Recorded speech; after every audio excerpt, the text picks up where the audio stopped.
Good. Yeah. Boker Tov, good morning to Boker everybody here and in Minnesota and other places if there are, I'm not sure. New York.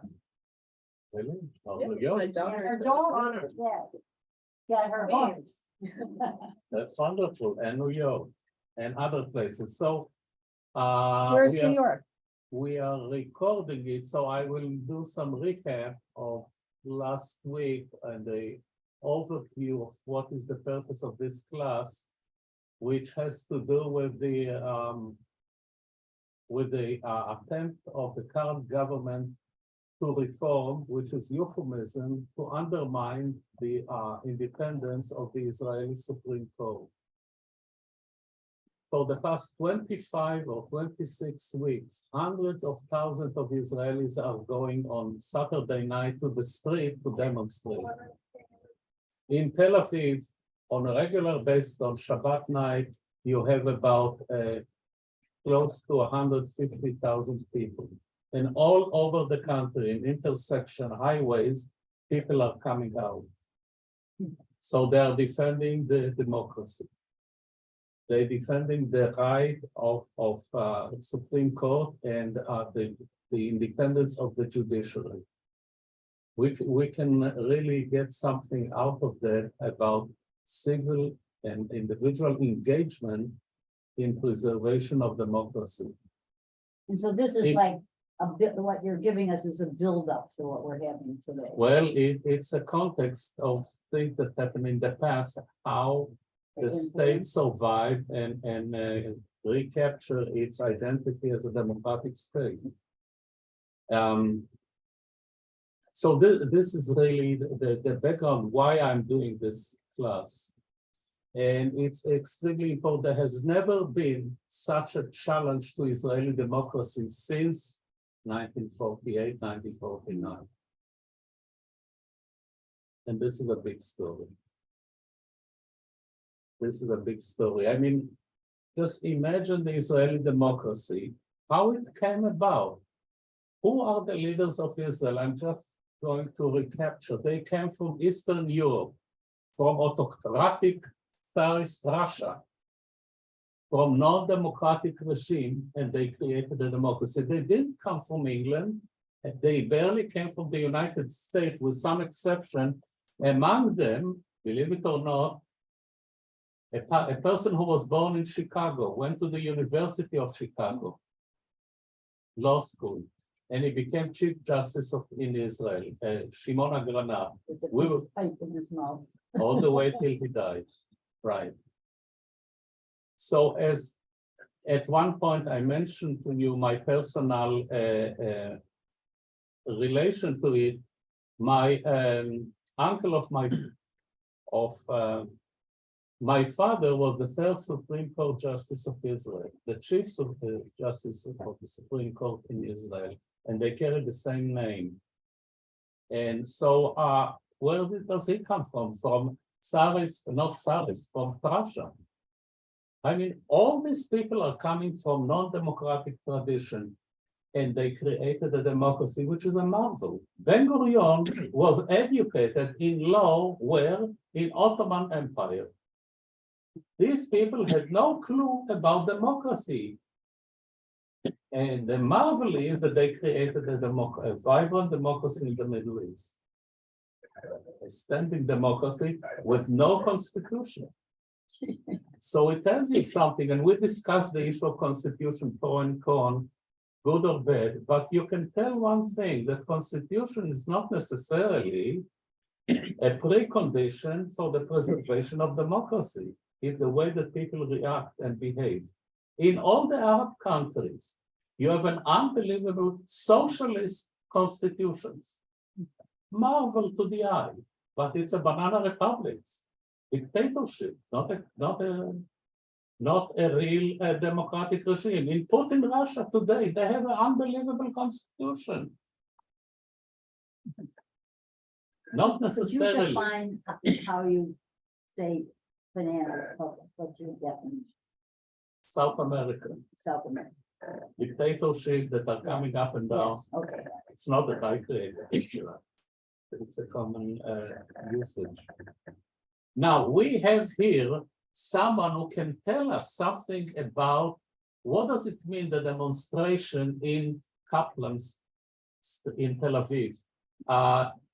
And he's a very good friend who just came from Israel, Richard Heinrich, who participated in this demonstration. Richard, are you here? I'm here. Can you hear me? Absolutely, and in a very loud voice. Can you tell us and give us a feel? Richard and his wife, Beth, just came from Israel 3 weeks ago. Yes, about 3 weeks ago. So, Can you share with us? well, it's an extraordinary experience to be part of such a movement that really began in January. And it grew and grew and grew because people recognized the threat to their democratic state. It's a very complicated issue that has to do not just with the reform, but has to do with the relationship between the Haredim and the secular Israelis. It just was extraordinary to see each week it grew and grew and grew. And it was clear that the spirit of the Israeli public, at least part of it, was not going to go forth with this crazy attempt at stealing power from the court and from the Israeli people. So I would just say it was extraordinary. We were there every Saturday night. There were also what's called days of disruption. And it actually got to a point where people were concerned about civil war. And it was so interesting to see that with the increasing sense of the government, the Levine and Brockman desire to push through what was essentially a putsch. It basically was say, let's be like Hungary or Poland, that even they shut down the airport and they would have shut down the whole society. The history would have called a general strike.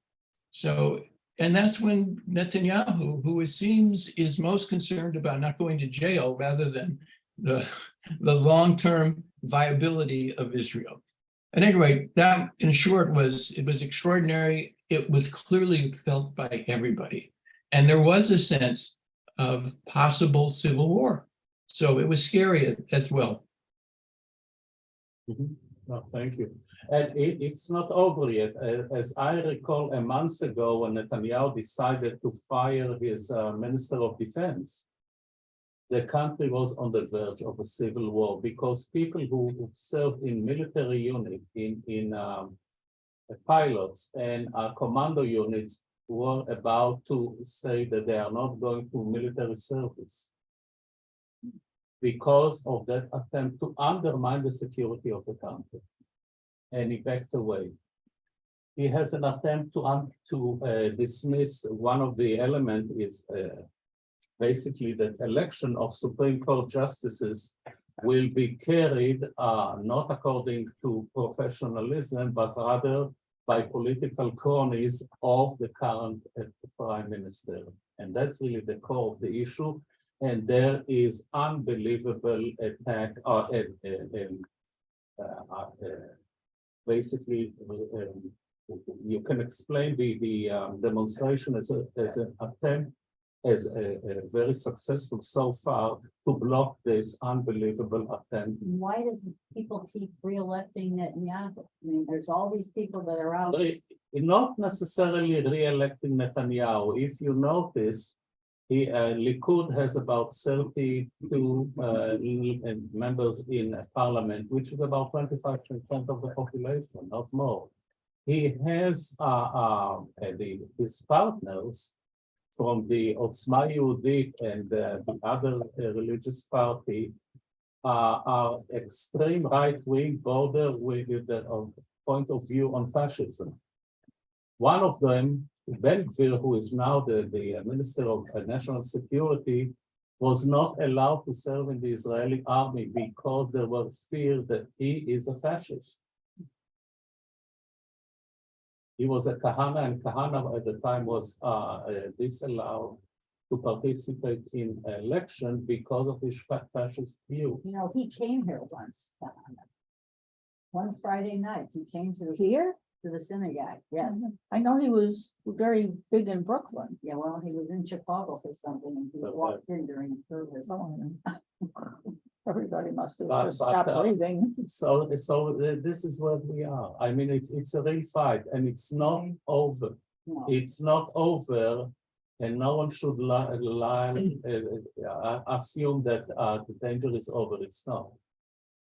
And what is of interest and also to the political crisis in the United States is the fact that you have a genuine participation of individual, the Israeli public. The leader of the demonstration is a professor from Weizmann Institute. And you can see it every Saturday night in Kaplan Square, which is a huge square by the highway in Tel Aviv. So the politicians cannot come to any accommodation with Netanyahu because they are monitored and observed by the rage of the entire Israeli public. I have never seen something. All my families, I have a family which are religious. I don't talk to them. I don't want to hear their point of view. But I have families who are secular. All of them every Saturday night. I mean, we are talking grandparents, parents, and grandchildren are traveling 20, 30, 40 miles to demonstration, either in Kaplan or in the Galilee or in Haifa. And it has never been like that. People were cocky about growing their own life and voting once in a while in elections. But now everybody says it's our life are at stake. The way that we are living as a democracy, as a free society. And imagine every Saturday night since January, at least 250,000 to 500,000 people are coming to the street. And everybody takes note of it. well, what do the religious ones want? We will talk about it. Okay, We are going to have a discussion. I just want to keep it. We will do in 2 weeks. We don't have a class on July 4th, but we will do in 2 weeks. Who is a Jew? The legislation about who is a Jew, oh, that'd be okay. and we will amass all these elements So next together. week, there's no class. No class on, so Well, you we can could get the decide. material anyway. So You we will can get start the- reading it. We will get the material in an eye-friendly way now. Right? Good, yeah. Like, this is perfect. Single page. Single page, eye-friendly, everybody can read it nicely. I just need to think what to put in it, so it will be as gripping, as important as it is. So now, we talked about the unbelievable emergence of Israeli democracy against all odds, with people without non-democratic background. When they came and established a state, we are at the state of war. 1948, they write the Proclamation of Independence. They think about establishing a constitution, which they couldn't do it because of religious issues, which we are going to discuss further. And somehow it worked with limitation, with problems. And the problems, we are going to deal with it today. And the problem has to do with the friction between labor and revisionists, between the Jabotinsky movement and the Ben-Gurion socialist movement that really was in control of the issue. In terms of number, most of the issue, which is